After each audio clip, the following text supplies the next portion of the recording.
y'all. Welcome to the third episode of my Gorant series. I'm tired, half asleep, and I think I'm coming down with something, so my voice is going to sound weird for this video, but let's get right into it. Today we are going to be talking about stupid rules and admins and mods who should stop everything and reread the damn books and terms of service. We all know rules are very important. Without them, it'd be chaos and anarchy. Oh, the horror! Slavers in jeans, slaves with bows, wolves and... Wait, but wolves don't exist on Gore. Not according to one sim, which I shall not name drop out of respect. Some rules are made out of complete ignorance or a personal vendetta. Some rules are put in place arbitrarily or from Linden Labs TOS from 10 years ago that has already been worked and reworked 30 times since then. Seriously, I am not making this up. Then you have admins who play favoritism because they're getting their cocks choked on, and then you have admins who write a university class worth of rules and expect you to follow them to the letter as if you were a literary major writing a term paper. TLDR motherfucker. Let's look at some of these fucked up rules, shall we? No long range arrows. No long range arrows? Don't bows exist for the sole purpose of firing at an opponent out of arm's reach? Do you know how hard it is to aim across the sim already? The slightest movement by your opponent will force you to recalculate your aim, and by then that motherfucker is gone. No Skype calls during RP. It's unprofessional. Yes, this is a very real rule that I've seen. Firstly, we're not professionals. We're role players. Secondly, I will Skype chat with whoever the fuck I want, when I want, because you have no right to dictate my fucking actions outside of my viewer, period. Fuck you. No thought emotes or negative thought emotes, guys.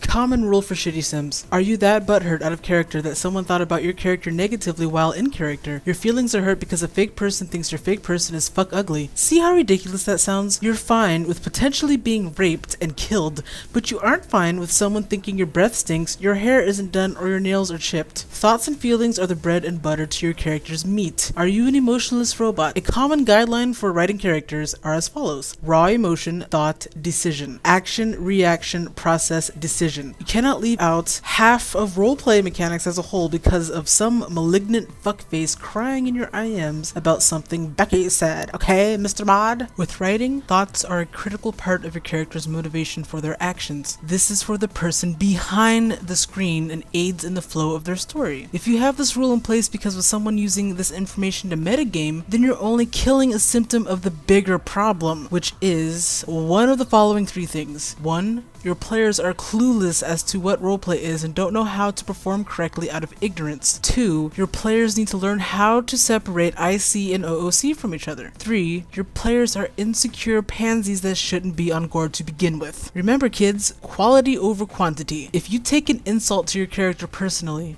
I'm fucking serious here, you need to turn off your computer and go outside for 15 minutes because you've been in the basement too long and are suffering from the side effects of a gas leak. If you take an insult to your character personally because you feel that your character is an extension of yourself, feel free to get in contact with any of these free psychological organizations. They're here to help you with your mental health and teach you how none of this is fucking real.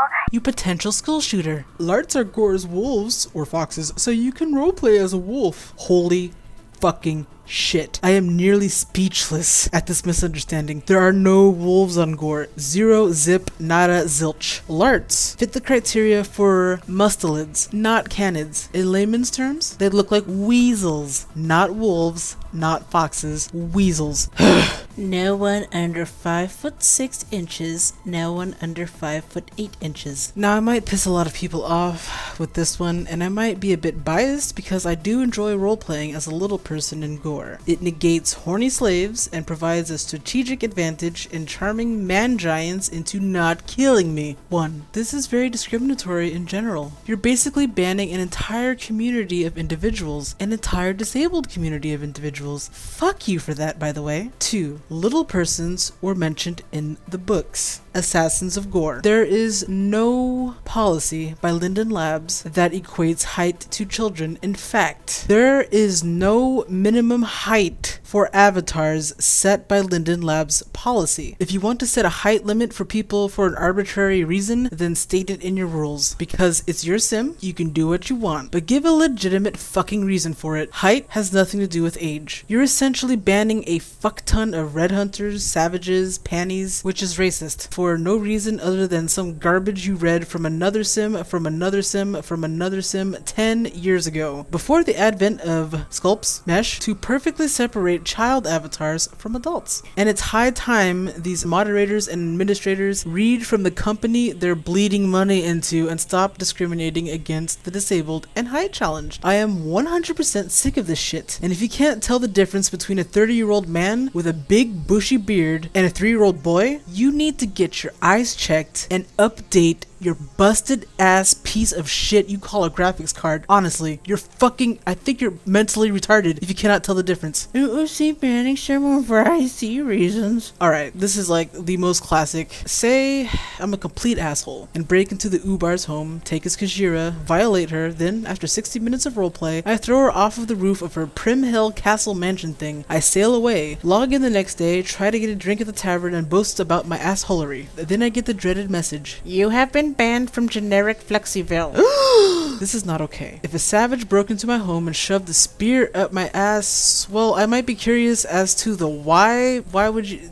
Never mind. I would not ban him from my entire sim because he slighted my character. The villains make for good storytelling. If everything is Pleasantville, then it ain't gore and it ain't right. Trust me, I've seen some really great sims get sunk into the fucking ocean because of a mod or admin's bad call. Stay classy, guys. Shitty mod calls will lose you traffic, will lose you money, will lose you sims. Favoritism. Finally, admins playing favoritism. When I played a chieftain, I had an awesome right-hand man who was an epic swordsman and one of the grid's best fighters. He was funny, he was awesome, and great to roleplay with. I considered him a friend, but he made one sexist remark in the OOC group. Just one. It only took one. I banned the fucking shit out of him. Sexism is obviously fine in character, but out of character, we're all equal. All it takes is one asshole to fuck it up if you don't ban them. If you're a weak-willed ninny that tolerates bullshit from your mods, then your sim is doomed to fail because at the end of the day, no one likes fuckweasels. Questions, comments, violent reactions? Post below and like if you found this entertaining.